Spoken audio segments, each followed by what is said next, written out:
listening to Mommy's Happy Hour, a show about all things motherhood related. I'm Heba Shunbo, and I'm joined every other Wednesday by mothers and friends to talk about our journey as parents. Because I expected motherhood to be nothing less than the most perfect, happy at all times journey, and boy was I wrong. Today I have a good friend of mine, Eiman, dialing in all the way from Saudi Arabia. Last time I hung out with her was back in 2006 during my 3-year stint in Saudi. The most exciting thing we did back then was walk around the mall, go grocery shopping, and occasionally go out with our husbands for dinner and shisha. Eiman and I were both married at the time, and she had already had her 2 older children by then. Over the years, we kept in touch, just checking in on each other and the big headlines in our lives. However, in more recent years, with Instagram in full swing, I get to follow her life more closely. And let's just say I was pleasantly surprised at some of the pictures. Clearly, a lot has changed since I left in 2006. Saudi seems to have opened up quite a bit, but I was curious to know the extent of how much it has opened up. She's now single and co-parenting with her ex. We discuss honestly what it was like to get a divorce after so many years together, the impact it's had on her children and her parenting choices, how it's affected her personal and social life, and what it's really like to be a divorced woman with children in Saudi, a clearly patriarchal society. Is it more socially acceptable now? And of course, it wouldn't be complete if I didn't ask her about her dating life. I'll tell you something. For me, the difference between when I was living in Saudi with you in 2003, to the pictures I see you post now on Instagram, I'm like, what the fuck is going on? When I first ran into you in 2004 in Saudi, in Heba, you were pregnant with your first son. That's right. And I was there when you were pregnant and you delivered Salma. Crazy. That is insane. Our idea of going out was like going to the family section for lunch. I don't remember where now because that's 16 years ago. It was so, for me, coming from Cairo, to me, it was like the Twilight Zone. It was so conservative compared to Egypt. So I remember, so then when recently I saw like you posting pictures, I was like, wow, there's been some transformation. Absolutely. I think not only that, I think we were I don't know. I felt like, I'm looking at it from my perspective, I was like in a Twilight Zone.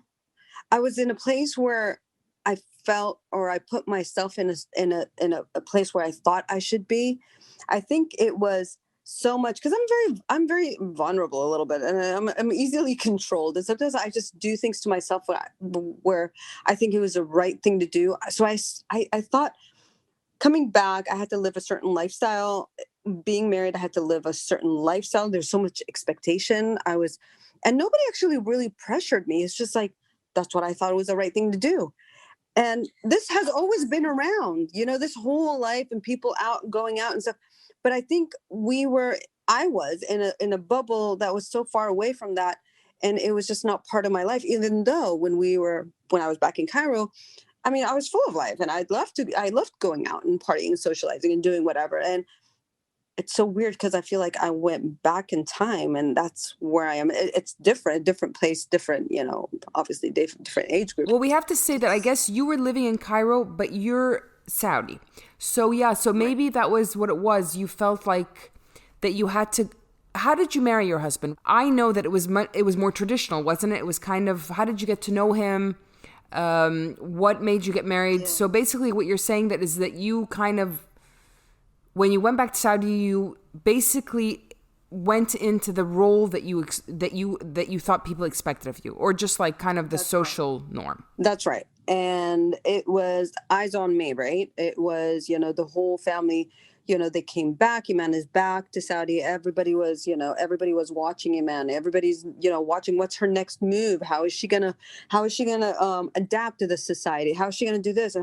And so I came in and I felt like I was sucked into this expectation that I had in my head, and I had to follow it. Nobody actually pressured me. I come from a very, my parents are pretty easygoing. They're laid back, you know what I mean? And so it was arranged, and, he was the only person I knew, honestly. And he was a good guy, worked out, it was just the right thing to do. It's part of that package, right? And I just got married, and it was like eyes on Eiman. Oh wow, look at her. She just came back, came from Cairo and graduated from this university, and wow, look at her. She's getting married, and it's mashallah, everything is working just fine for her, right? So it was that expectation, and I felt like I was taking the right steps throughout the whole thing. And then I moved to the Eastern Province, and it was like, oh, look at Iman. She moved to the Eastern Province. Look at her. And it's just like, it was ongoing, but it wasn't me. Yeah, because did you live in Riyadh? Did your ex-husband did he live in Riyadh at the time too? No, And your family lives there too? No, I just moved to the Eastern Province, and it was supposedly at the time, it was like, the cool place to be, right? Anybody wanted to leave Riyadh. Riyadh was like the conservative place. And so it was like, oh, look at Iman. Now she's moving to, the Eastern Province. Look, her life is just perfect. Everything is working just fine. Yeah, you're living life dangerously. I remember when I saw you in 2004, I was like, whoa, this place is happening. I was like, I had a culture shock. Oh my God. How do you think I felt? Like, even though I am Saudi, and I used to come to visit, but visiting is very different, right? Yeah. And then suddenly it's like, and then marriage, and then it was just like expected. The next step, it was so set up. It was a bit, I don't know if it was healthy or not healthy was the right thing, but so far everything is great now. I mean, I look back at it and it was like, it was meant to be. It is what it is now that, I'm happy about. Yeah, because I don't know if I should say this, but I know you guys were fine when I was there, and when I was there in 2004, mm-hmm. You had been married for probably at least a year then, right? Yes. Okay, and then you had your son, and then you had your daughter 2 years later, right? And then I remember it became a little bit rocky. And how was that? In every relationship, everybody has some kind of input in every relationship. If it falls apart, it's because everybody put an input, a little bit of whatever. Yeah, I always find there's like, it takes two to tango. Absolutely. Absolutely. And I think even though, I didn't seem it, but I think deep inside there was something off. The whole marriage was off. He was a great guy. He tried. He tried as much as he knew. And I think I was putting so much pressure on myself for so long to fulfill those expectations for everybody, whether it's for my family, whether it's for the society, whether it's what I thought should. And I had the picture perfect life. I have to say something because I knew you from Cairo and I didn't know you super well. I wasn't very close to you, but I knew you well. I remember thinking you seemed so pulled together and like you have such a strong character and so like nobody's going to mend you. Nobody's going to tell you what to do. So I really, really admired you for that. I felt like you seemed to have a very good head on your shoulders and you knew what you wanted. But I guess maybe you're talking about it's more like you kind of went with the flow of the expectations from other people. Absolutely. Especially my parents, my dad. I just didn't want to let anybody down. And then it was still always embedded, being our culture, it was embedded that whatever you do will not only affect you, but it's going to affect the whole reputation, the family, your dad, and don't let anybody down. So I always wanted to make sure everything was put properly. And it looked picture perfect. But I think that kind of overflowed with me. And I started becoming very bitter. And then you become bitter to the closest people to you and the people that could take it. And I think that's what, honestly, that rocked everything. And it wasn't anybody's fault, but it just became very toxic. There weren't fights or anything, but you can tell things were not working out. And we started having our, moving our separate ways, just, with the gap kept getting bigger and bigger because it was too negative to be around each other. And with time, that gap got really, really big, which led obviously to a separation. And it was a peaceful separation because we could not do it any longer. And it was very toxic. And in order to live, we're still young and we have so much opportunities. We can start all over again and somebody had to take that jump, and one of us did, and I think it was the best thing we've ever done for each other. And how was it for him? Like, in terms of, was it very difficult for him to wrap his head around him getting divorced? Because I know in Saudi he can also get married a second time if he wants. So was that an issue for you? Is that an issue? Was it an issue for him to get a divorce? Yeah, it was. To be honest with you, yeah, I wanted to get a divorce years before that, but it's taboo, right? In our society, it's frowned upon. It's not something people encourage, and definitely my dad did not encourage me. And he just, nobody took me seriously. Years later, when I knew I had to put my foot down, it was just, that's it. I remember calling my dad, and I was like, listen, I need this over and done with. Otherwise, I'll find somebody else to do it, basically a lawyer or something like that. And I explained my whole situation to my dad and where we stand right now. And this cannot go any longer. And I remember he did come, and he basically talked to him, and he knew deep inside that would be the right thing. But, sometimes the ego comes in, and you can self-sabotage yourself because of your ego, right? And he didn't take it well. And it's hard. Divorce is not very easy for people. But I think for me, in my head, I was gone a long time ago. And it just felt like that was a natural thing to do. It was not very easy for him. He still wanted to hold on and try his best, but I think it was a little too late. And I think, and he honestly, because his relationship with my dad, and my dad with him, and all together, it was nothing but the uttermost respect. And it was difficult at the moment to grasp that whole situation for him, but he never made it difficult on me. Some people's divorce takes years. Mine took a week. And we got everything done and agreed on everything, and everybody went on their separate way. So it was a very, very peaceful. And you didn't feel bad at all? You weren't like slightly upset about it? No. Okay, so tell me, what were your expectations? Like, what was it that you went into marriage thinking, hoping for, and what is it that you didn't get that you then felt like you needed to get a divorce? Like, I'm trying to think, like, because also I'll say, I know that I know you wanted to get divorced before that, and then you had a third child, and so you guys stayed longer together. Is that correct? That is true. So it's like an 8-year age gap between my daughter and my last son. And I thought, because we moved from that apartment, we moved to a new house. And I remember, because I tried everything, we all both tried everything. And we thought maybe, if we moved to a different, we bought a house and maybe we could start all over again. And then unfortunately his dad got really sick and he was dying. And then, so, you give excuses and you're like, oh, maybe, we're not helping each other. He's going through a lot. And I don't wish it for anybody to go through what he went through, losing his dad. It was very, very sad. And we tried to stick together, and his dad passed away and I was by his side, and he just tried to, move on with life. And we, had a third child, and we called him, like his dad's name, and things were kind of got better. And I think, after a while, it's just still not there. Like, something was always off from day one. I got to admit, it was from day one. So what was it that you were expecting, and what was it that you were hoping for that really kind of broke that marriage? I don't know. I think, it was hard to get out of it. That's one. Again, it's the expectation. Oh, what are they going to say? She's divorced. And I remember my parents didn't make it easy on me. They're like, you want to be divorced? What are you going to do the rest of your life?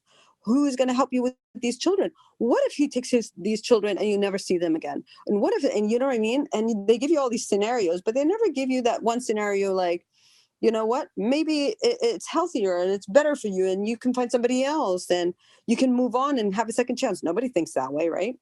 So it was, and you try everything, just everything, but there was the core meaning of marriage that I was missing, which is connection.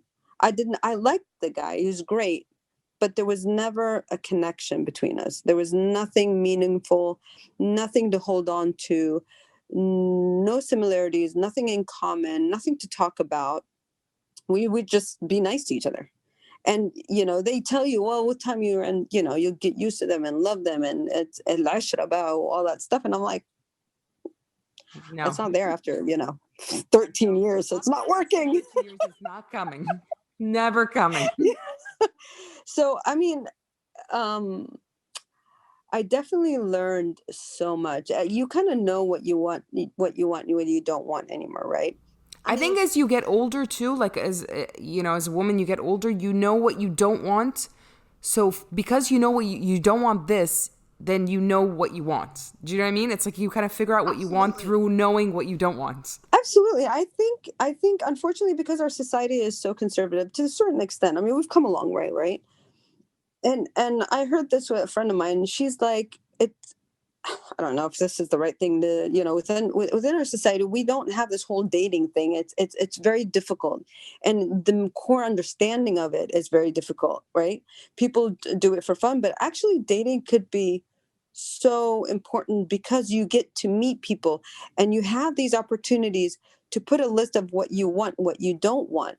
And hopefully you scratch out the things you don't want and you know what you want eventually. And that person will come along. But because we have such a conservative society, it's not easy to do that. So, a good guy that comes along, he has a steady salary, a good position, his income is pretty good. He seems like a decent guy. They ask about him. He's got a good reputation and that's it. That's more than enough. Right. And then they marry you off and you're like, well, what do you want? He's giving you everything. You've got a house, you've got the kids, you've got a ceiling, you've got whatever, the money. Why you whining? But, yeah, you've got food, you've got a house, you have no connection. You don't have good chemistry with him, but who gives a shit about that? I mean, no, that they don't care because they don't see it. They only see that or shell, right? Your kids look amazing, but then again, you're working, you making sure your kids look good. They go to the best school. But it's all your effort, right? Yeah. And that's the thing. Like when you look at things like that, like as basic needs, and it's important, some people look at it as, you don't have to put them in a private school, just put them in a public school. But I can, why not? And so you got different mentalities and you end up clashing. But I got to admit, he did try for so long to kind of adapt to us and my side of the family but after a while he got tired. It was overwhelming.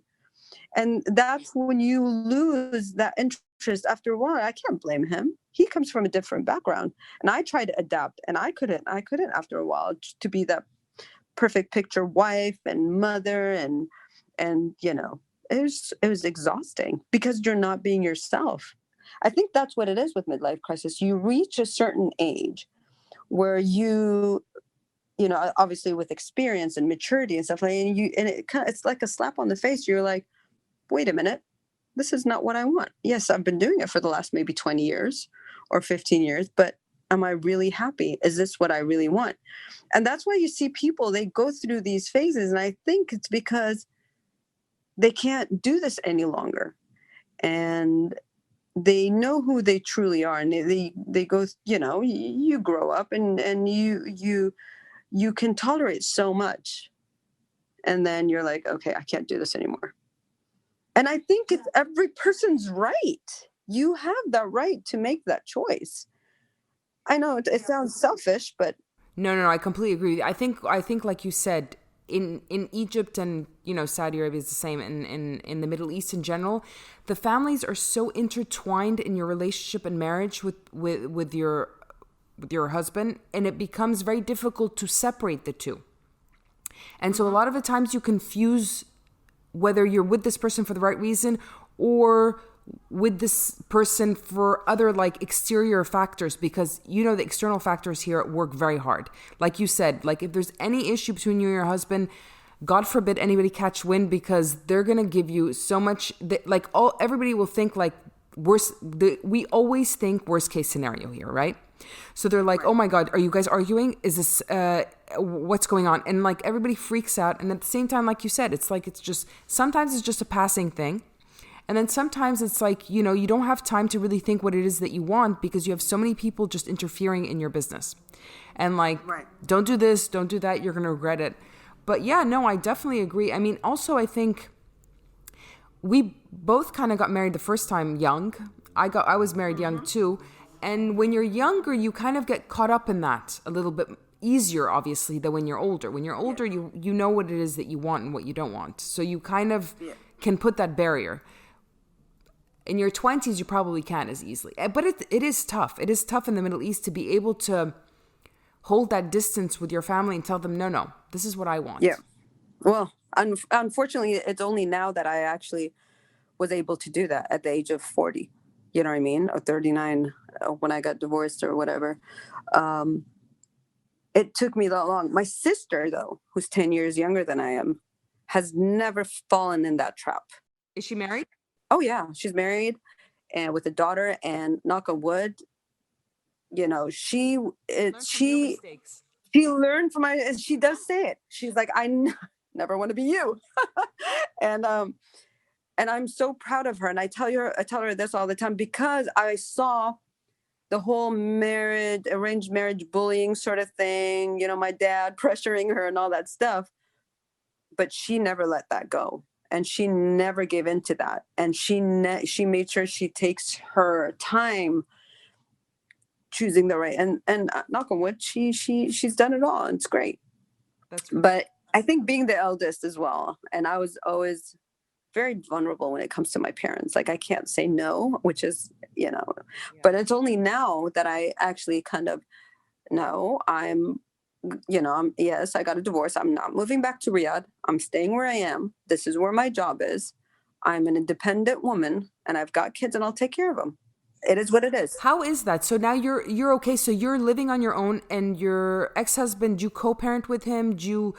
How do you do that? And like, how has your parenting style changed? Well, I mean, the kids are, Sultan's turning 16, Salma's turning, she's 13. So they're old enough to understand what's going on. And so obviously me and my, how it is in Saudi, you get a divorce, you don't really communicate with your ex-husband. And if he has anything, he can talk to my dad or whatever. So we don't communicate, but luckily there's a lot of respect. So the kids do what they need to do. They go and hang out with their dad on the weekends. They stay with me. We're very, very flexible. No pressure, whatever, he wants to do with the kids, he can have them. I do the same. And that's it. I mean, there's really not much issues. So it's been easy, relatively. It's been super easy. Okay, it's been I'm so grateful. Yeah, I think, and it's better for both of us, right? There's no purpose. I mean, we do issues come here and there, but there's nothing that I can't handle. And raising these kids, luckily I'm blessed with good kids. They're raised well. They are mature for their age. They, and we never made it difficult on them. They've never seen us argue or yell or fight. That has never happened. And so even when we got the divorce, I remember, so funny because they love going to Starbucks. So I took them to Starbucks and I had to sit there and explain it to them. This was like about 4 years ago or something. And they had to understand what was going on. And it was more of a question answer sort of thing. I mean, how like, it was basically, you, me and your dad, do you guys see us hang out together often? They'd be like, no. Do you guys see us ever going out to dinner or anything? They're like, no. I'm like, sometimes marriage doesn't work, da-da-da. And it was more of not giving them the news. It's just for them to understand where it's coming from. And then I started telling them all the benefits they'll have. I'm like, look at that. Now you're going to have 2 houses and you can spend time with me sometimes or spend with your dad sometimes. And, you get 2 bonuses of everything. Wow, and it was just that's a lot of bribing. It was. And it was, and it worked. And honestly, these 2 don't have a problem with the whole thing. I think to them, it came very smooth. Hopefully. You never know what's going on in their head. Selma for a while would, because her dad was working in Riyadh for months. So he would come see him for a weekend and then he would have to leave to Riyadh. So she would get emotional when it came to that. But generally now it's been breeze. It's been great for all of them. So I do a lot of the raising and the schooling and all that stuff. He does all the fun stuff. So he's a cool dad. Yeah, I'm of the course. me Don't they mom. all But do that? and it's been great. I think it's been okay on them. Luckily, hopefully, we'll find out when they're When they're older, older if and they're in then therapy or not. Hopefully exactly. not. Now the little one, I don't know what to do with that one. He still doesn't understand what's going How on, old but is he now? whatever. Well, he's 5. Oh my God, he's young. I don't Yeah. know why I thought he was older. No, he's a little booger. He's 5. He's still in KG. Oh my God, that age. I mean, this is such a cute age. I find it so I adorable. know. Oh, just give him one more year, and you can. I mean, he's so talkative and uses all these big words, and he uses them all wrong, and he's just so cute. He's just like, honestly, keeps us alive. He really does. The little one is just like, it's like the garnish of the house. It is cute. It's so cute. Yeah.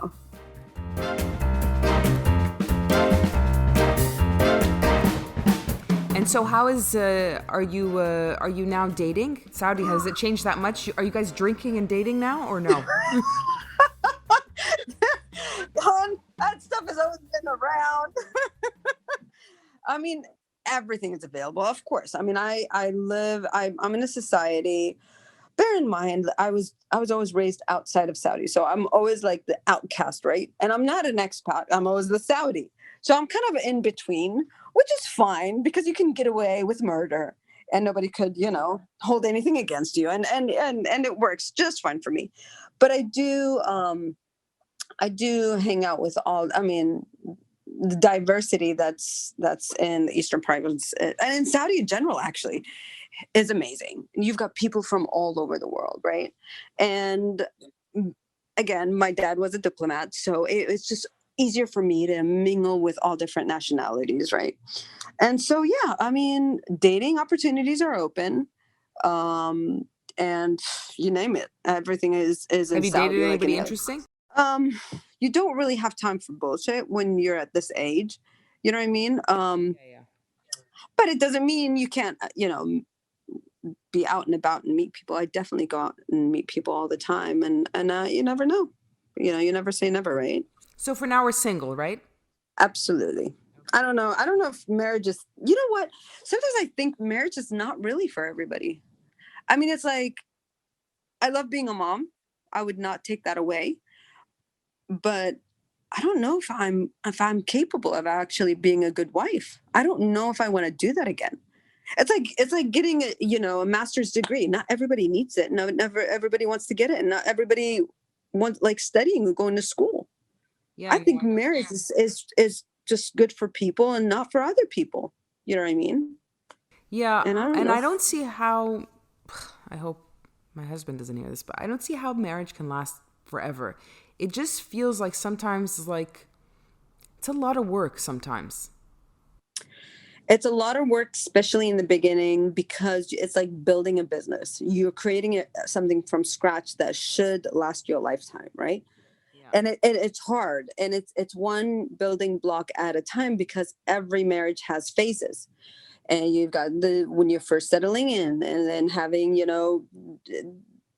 children, and maybe investment in a house or whatever, and kind of you're actually building one thing after that so it can last a lifetime. Sometimes you can build it on your own Yeah. and then find a partner that could get you guys together and then live happily ever after, right? And everybody has their own journey to do that.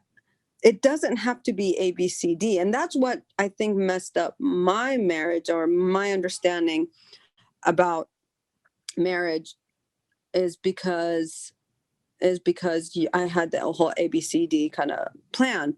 Yeah. Plus, I'll be honest with you, my image about, and that's really important thing. Image about marriage sometimes comes from where you come from or your family, and what you see, what you're taught, and what you're brought up seeing. I wasn't, my dad did everything for us.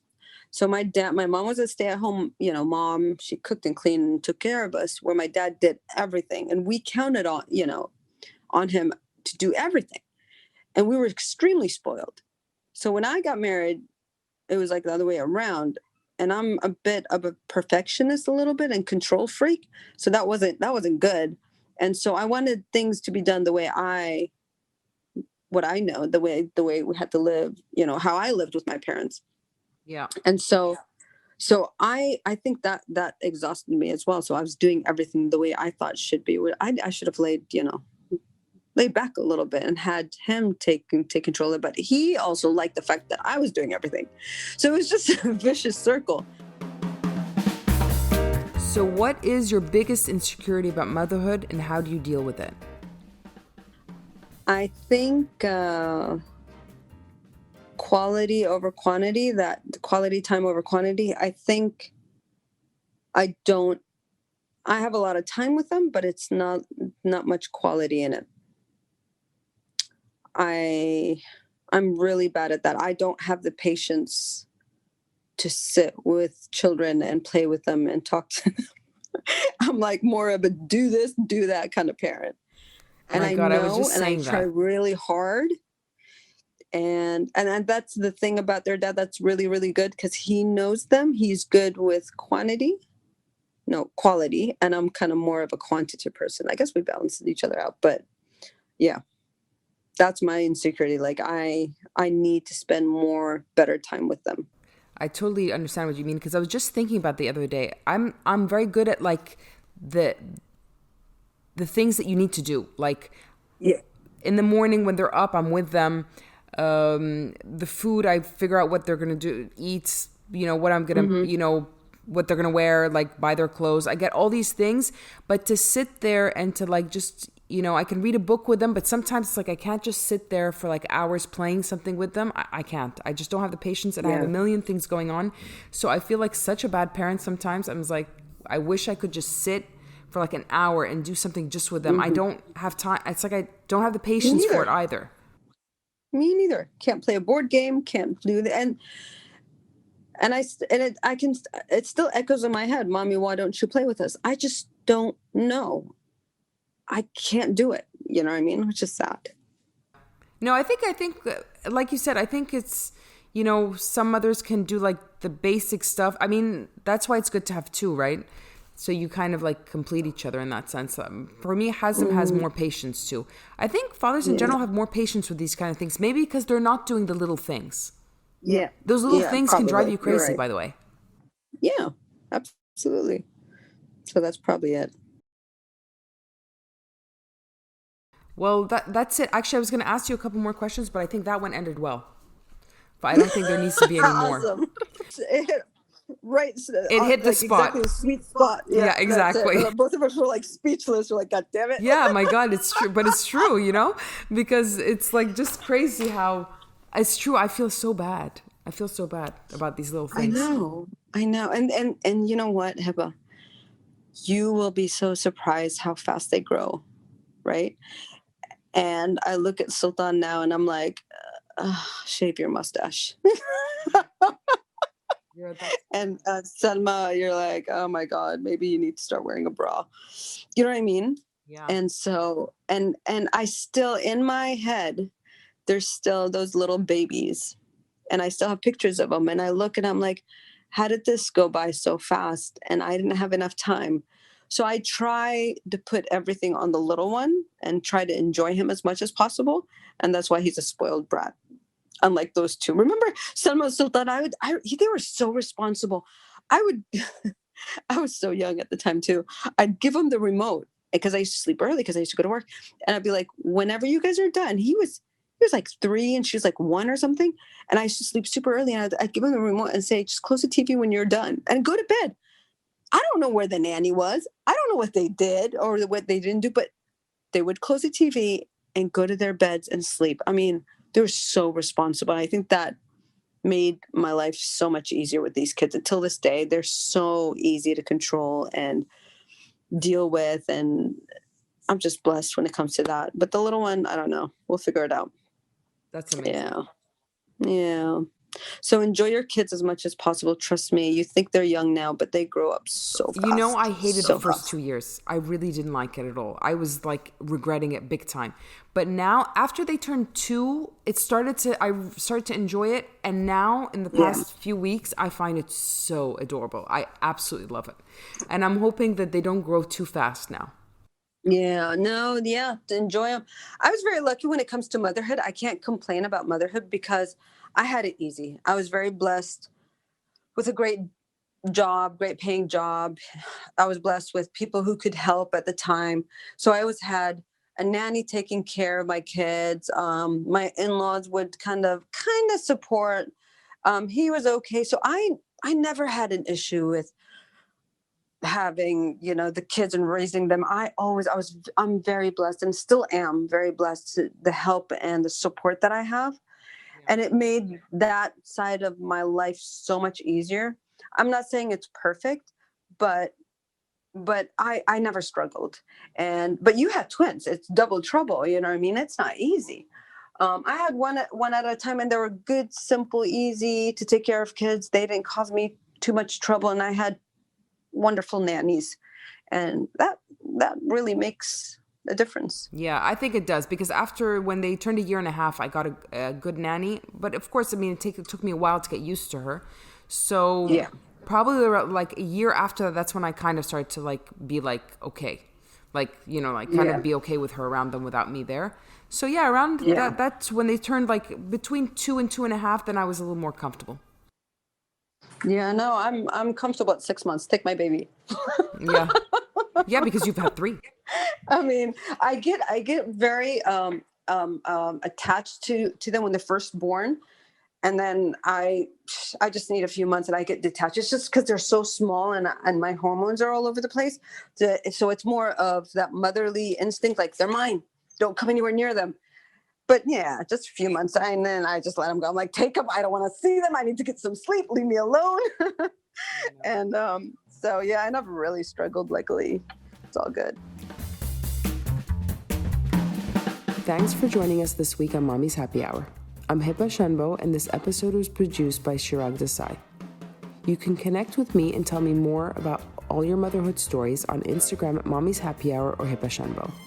And please don't forget to drop us a review on Apple Podcasts and IMDb. See you in 2 weeks.